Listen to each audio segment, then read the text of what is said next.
बहुत बहुत शुभकामना मेरे प्यारे बच्चों। आज हम 7वां पाठ चल रहे हैं, यमराज का निमंत्रण। इस एकांकी को लिखे हैं नर्मदा प्रसाद खरे। एकांकी नाटक की तरह ही होती है। इसका भी अभिनय किया जाता है। अभिनय का मतलब होता है एक्टिंग, कलाकारी। परंतु इसमें एक अंक होता है जिसके कारण इसे एकांकी कहते हैं। पर एक अंक में कई दृश्य होते हैं। इस हास्य और व्यंग प्रधान एकांकी में अभिमानी राजा, अभिमानी मतलब घमंडी, घमंडी राजा और चाटुकार रानी, मंत्री तथा भाट किस प्रकार अपना रंग बदलते हैं। भाट मतलब होता है कि गुणगान करने वाला, राजा के पास राजा का जयकार लगाने वाला जो होता है उसको भाट बोलते हैं। इसे भली भांति दर्शाया गया है। पात्रों के नाम भी चरित्रों के अनुरूप ही है, मतलब जैसा नाम वैसा काम। आगे देखते हैं हम। इस एकांकी के पात्र हैं अभिमान सिंह जो राजा है, पंडित गुणगानी राजा का भाट है, यमदूत यमराज का दूत है, महामाया अभिमान सिंह की रानी है, कृपापाल सिंह राजा का मंत्री है। पहला दृश्य है, जगह है राजमहल का कमरा। राजा और रानी सिंहासन में बैठे हैं, मंत्री और भाट ही उसके आमने सामने बैठे हैं। अभिमान सिंह कहता है मंत्री से, क्यों मंत्री जी, मेरे विषय में प्रजा की क्या राय है? प्रजा मतलब जनता।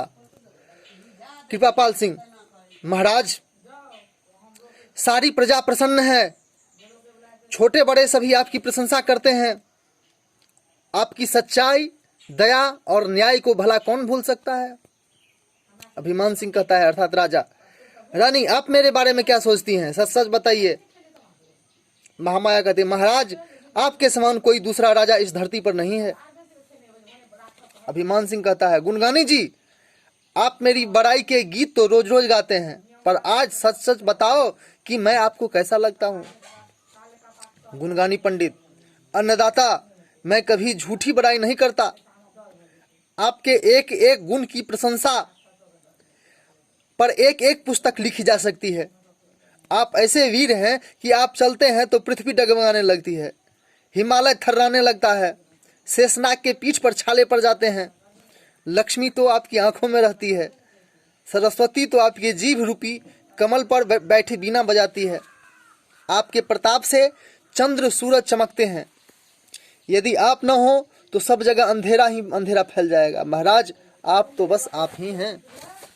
ये सब राजा का झूठी प्रशंसा करता है, लेकिन सच्चाई क्या है आगे हम दूसरे दृश्य में देखेंगे। अभिमान सिंह कहता है, इसका मतलब मुझे 100 वर्ष तो बहुत वर्षों तक राज करना चाहिए, सब एक साथ, कम से कम 100 वर्ष तक। महाराज सब चले जाते हैं। अब तीनों का, रानी, भाट और मंत्री, तीनों का भांडाफोड़ होता है। देखिए किस प्रकार दूसरा दृश्य में इसका वर्णन है। राजा एक सजे हुए पलंग पर सोया है। एक मोटा तगड़ा यमदूत आता है। राजा अचानक उठ बैठता है। अभिमान सिंह, तुम कौन हो? मेरे महल में इस तरह कैसे घुसा है? यमदूत, मैं यमदूत हूँ, मुझे यमराज ने भेजा है, मैं तुम्हें नरक में ले जाने के लिए आया हूँ। अभिमान सिंह गुस्से में, अरे यमदूत, क्या यमराज को नहीं मालूम कि मैं पृथ्वी का प्रजापाल हूँ? प्रजापाल हूँ मतलब राजा, प्रजा का पालन करने वाला। मेरे चलने से पृथ्वी डोलती है, मेरी कृपा से लोग माल माल हो जाते हैं। यदि मैं न रहूंगा तो यहाँ काम कैसे चलेगा? सबकी देखभाल कौन करेगा? तुम यहाँ से भागो, नहीं तो मेरे पहरेदार तुम्हारे हाथों में हथकड़ी पहनाकर तुम्हें काल कोठरी में डाल देंगे। काल कोठरी एक जेल का नाम होता है, जो सबसे कठिन जेल होता है, उससे निकलकर कोई भी कैदी भाग नहीं सकता है। यमदूत हंसते हुए, चुप रहो, मैं तुम्हारी इन धमकियों से डरने वाला नहीं, मैं यमराज का दूत हूँ, मैं तुम्हें लेकर ही जाऊंगा। अब तुम्हें जो कहना होगा यमराज से ही कहना। अभिमान सिंह कहता है, अरे द्वारपाल, जयपाल, हरपाल कोई है? दौड़ो, यह दुष्ट हमारे लिए हमारे प्राण लिए जा रहा है, यह हमारा कहना टाल रहा है। अरे दौड़ो, तलवार लेकर दौड़ो, रोको इसे। यमदूत, अरे चुप भी रहो, अब तुम्हारी आवाज कोई नहीं सुन सकता, तुम्हारा चिल्लाना बेकार है, इस संसार को तुम्हारी जरूरत नहीं, तुम इस संसार के लिए मर चुके हो। अभिमान सिंह, नहीं यमदूत, यह बात नहीं है। मेरी प्रजा मुझसे बहुत प्यार करती है, मेरे बिना वह अनाथ हो जाएगी। आप मेरी बातों को सच मानिए, मुझे छोड़ दीजिए, मैं आपको बहुत बड़ी जागीर दूंगा। जागीर का अर्थ होता है जमीन, संपत्ति। यमदूत हंसते हुए, अच्छा तो मुझे रिश्वत देना चाहते हो? रिश्वत का अर्थ होता है घूस। जोर से, अब जल्दी चलो।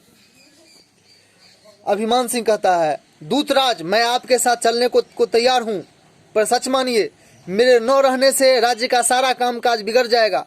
सब लोग समुद्र में कूद कर प्राण दे देंगे, प्रजा अनाथ हो जाएगी। यमदूत कहता है, यह तुम सोचते हो। अपने मुंह मियाँ मिट्ठू बनने की से कुछ नहीं होता।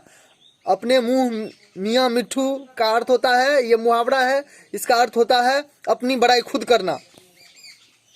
तुम्हारे मरने से 3 भी आदमी दुखी होते हो तो मैं तुम्हारी प्रार्थना मानकर कुछ दिनों के लिए इस धरती पर रहने देता।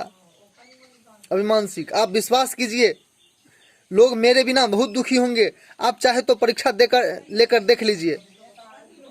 यमदूत, अच्छा बताओ, मैं किन 3 लोगों से पूछूं कि तुम्हें तुम्हारी जरूरत है या नहीं? अभिमान सिंह सोचते हुए, आप रानी, मंत्री और गुनगानी भाट से जाकर पूछ लें। यमदूत, अच्छा तुम सांस रोक कर पड़े रहो, मैं तुम्हारे ऊपर एक चादर डाल देता हूँ। मैं धर्मराज का रूप धारण कर लेता हूँ ताकि वे सब सच सच बोल दें। बोलो, स्वीकार है तुम्हें? अभिमान सिंह, हाँ स्वीकार है। राजा यमदूत को चादर से ढक कर लिटा देता है, स्वयं वेश बदल कर आता है, रानी को बुलवाता है। यमदूत धर्मराज के वेश में, महारानी, यह तुम्हारे पति का शव है। शव मतलब लाश, मुर्दा। क्या तुम चाहती हो कि मैं इन्हें जिंदा कर दूं? महामाया कहती है, नहीं महाराज, मैं तो इससे बहुत परेशान थी। अच्छा है, अब मेरा बेटा राजा बनेगा, मैं राजमाता कहलाऊंगी। राजमाता का मतलब जो राजा की माता होती है, माँ होती है, उसको राजमाता बोलते हैं। यमदूत, अच्छा तुम जाओ। मंत्री का प्रवेश। मंत्री, कहिए प्रभु, क्या आज्ञा है? यमदूत कहता है, राजा का सब देख रहे हो, क्या इन्हें कुछ दिन और संसार में रहना चाहिए? मंत्री कहता है, महाराज, मैं तो इनसे बहुत परेशान था, ये मेरी कोई बात नहीं सुनते थे, बस अपनी ही कहते थे। खुद तो पागल थे ही, हमें भी पागल बना दिया था। यमदूत, अच्छा जाओ, पंडित गुनगानी को भेजो। पंडित गुनगानी, जय हो महाप्रभु। यमदूत, तुम राजा के भाट हो, अब तो वे संसार में नहीं है रहे, तुम उनकी बड़ाई में 2 शब्द कह दो। गुनगानी पंडित, प्रभु क्या कहें, राजा तो ऐसे घमंडी था कि पूछो मत, अपनी झूठी प्रशंसा से फूला रहता था। हम तो झूठी प्रशंसा करते करते थक गए थे। अच्छा हुआ जान छूटी, अब हमें और झूठ तो नहीं बोलना पड़ेगा ना। यमदूत राजा से, सुन लिया आप अपने कानों से, अब चलो सीधे नरक में। यमदूत राजा को ले जाता है, पर्दा गिरता है। अब है कुछ शब्दार्थ दिया हुआ है। अब देखिए, ढगमगाना मतलब हिलना डुलना, प्रजापाल मतलब प्रजा का पालन करने वाला, भाट मतलब राजा की प्रशंसा में तुकबंदी आदि करने वाला, चापलूस, थर्राना मतलब कांपना, जागीर मतलब इनाम के रूप में मिली जमीन जायदाद, अपने मुंह मियाँ मिट्ठू बनना, अपनी प्रशंसा स्वयं करना, शेषनाग पौराणिक कथाओं में आया 1000 सिरों वाला नाग जिसके फनों पर पृथ्वी टिकी हुई मानी जाती है। धन्यवाद।